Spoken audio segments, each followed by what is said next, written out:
Hello learners, welcome to my channel enlighten knowledge. आज हम करने जा रहे हैं इंटरकोनेक्टेड डिमांड। इंटरकोनेक्टेड क्या है? देखिए, कोनेक्टेड का मतलब है आपस में जुड़े होना।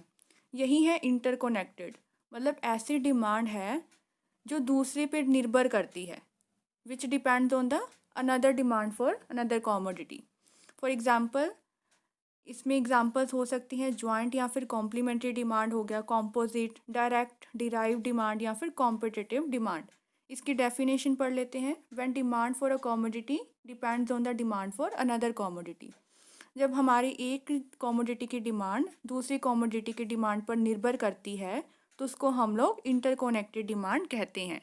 तो इन सभी एग्जांपल्स को एक एक करके पढ़ लेते हैं। फर्स्ट इज ज्वाइंट या फिर कॉम्प्लीमेंट्री डिमांड।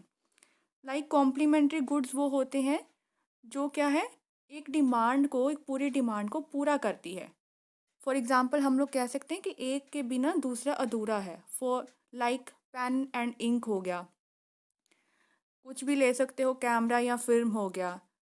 ये सारी क्या है, कार एंड पेट्रोल, ये सारे कॉम्प्लीमेंट्री आइटम्स होते हैं। When to satisfy one want, आपको जब अपनी एक वांट को सेटिस्फाई करने के लिए दूसरी वांट्स या दूसरी कोई चीज़ डिमांड करनी पड़ जाती है तो उसको हम लोग क्या कहते हैं, जॉइंट डिमांड कहते हैं।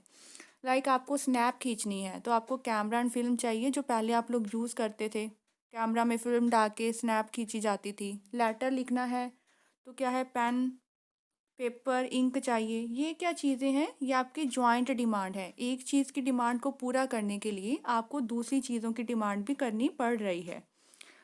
ऐसी गुड्स जो कि क्या है, जॉइंटली डिमांडेड की जाती हैं एक गुड को पूरा करने के लिए, बाकी सारी गुड्स का भी उपयोग किया जाता है, उसे हम लोग क्या कहते हैं, कॉम्प्लीमेंट्री गुड्स या फिर joint demand. Composite demand. Composite demand का मतलब है कि डिमांड फॉर वन कॉमोडिटी, कोई ऐसी कॉमोडिटी की डिमांड करना जिसके आगे बहुत सारे यूजेस हैं, विच हैव अल्टरनेटिव यूजेस, जो हमारे दो या दो से ज़्यादा वांट्स को पूरा कर पा रहा है। फॉर एग्जांपल, मिल्क की एग्जांपल लो। मिल्क एक कॉम्पोजिट डिमांड है। मिल्क को आप लोग सीधा कंज्यूम भी कर सकते हो पीने के लिए, उसका चीज़ बना सकते हो, कर्ड बना सकते हो, या किसी स्वीट डिशेस में उसका इस्तेमाल कर सकते हो। ये आप पे निर्भर करता है कि आपने दूध का इस्तेमाल कहाँ कहाँ पे करना है। दैट इज़, एक चीज़ से ही आप लोग काफ़ी सारी अपनी वांट्स को पूरा कर पा रहे हो। तो टोटल डिमांड जो मिल्क की होगी उसको हम लोग क्या कहेंगे, कॉम्पोजिट डिमांड। ऐसी चीज़ की डिमांड करना जिसके आगे बहुत सारे अल्टरनेटिव यूजेस हैं। Next is direct and derive demand. Direct demand तो होता है कोई ऐसी कमोडिटी की डिमांड करना जिसे हम लोग डायरेक्टली कंज्यूम कर सकते हैं। फॉर एग्जांपल, अगर आपको प्यास लगी है तो आप पानी पी लोगे, simple, that is direct demand. या फिर कोल्ड ड्रिंक पी लोगे। ये सारी चीज़ें क्या होती हैं, डायरेक्टली आपकी डिमांड को पूरा कर रही हैं। लेकिन जो डिराइव डिमांड होती है वो ऐसी चीज़ें हैं। फॉर एग्ज़ाम्पल, आपको घर बनाना है तो घर की जो डिमांड है वो सिंपली पूरी नहीं हो सकती। घर बनाने के लिए आपको ब्रिक्स चाहिए, सीमेंट, टिम्बर, ये सारी चीज़ें की डिमांड भी बढ़ जाएगी घर बनाने की वजह से। तो डिराइव डिमांड होता है demand for one commodity as a result of demand for another. एक कॉमोडिटी की डिमांड के लिए दूसरी बाकी कॉमोडिटीज़ की डिमांड भी जब आप कर रहे हो।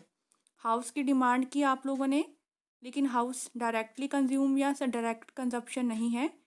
हाउस को बनाने के लिए आप लोग अपने ब्रिक्स, सीमेंट, टिम्बर, जो भी उसमें चीज़ें इस्तेमाल होती हैं घर बनाने के लिए, उसकी डिमांड करोगे। That is called derive demand. Next है कॉम्पिटिटिव डिमांड। कॉम्पिटिटिव डिमांड को हम लोग सब्सटीट्यूट्स गुड्स की डिमांड भी कहते हैं। फॉर एग्जाम्पल, जिनमें आपस में एक दूसरे में कंपटीशन पाया जाता है। अगर एक गुड का प्राइस बढ़ जाता है हम दूसरे को कंज्यूम करना शुरू कर देते हैं। For example, Coca Cola, Limca, T and coffee, ये सारी क्या है, सब्सटीट्यूट आइटम्स हैं। आपकी इनकम गिवन है और अगर किसी एक गुड में इन सब्सटीट्यूट आइटम का प्राइस बढ़ जाता है या कम हो जाता है, इसका दूसरे गुड पे क्या फ़र्क पड़ रहा है, क्या उस पर क्या है, डिमांड में फ़र्क पड़ रहा है। फॉर एग्ज़ाम्पल, टी का प्राइस अगर बढ़ जाए तो क्या करोगे, आप लोग अपनी डिमांड को कॉफ़ी की तरफ शिफ्ट कर दोगे। That is called competitive demand. इन दोनों के बीच में क्या है, कॉम्पिटिशन है। If price of tea increase, demand for coffee will rise. और वैसे ही इसका उल्टा ले लो, अगर कॉफ़ी का प्राइस बढ़ जाता है तो आप लोग टी की डिमांड करना शुरू कर दोगे। ये सारे होते हैं आपके सब्स्टिट्यूट आइटम्स और अलग अलग अलग तरह की ऐसी डिमांड्स पाई जाती हैं। अगर लेक्चर पसंद आया हो तो इस चैनल को ज़रूर सब्सक्राइब कीजिए, like share and comment and press the bell icon ताकि हर वीडियो की नोटिफिकेशन आपको टाइम टू टाइम मिलती रहे। Thank you.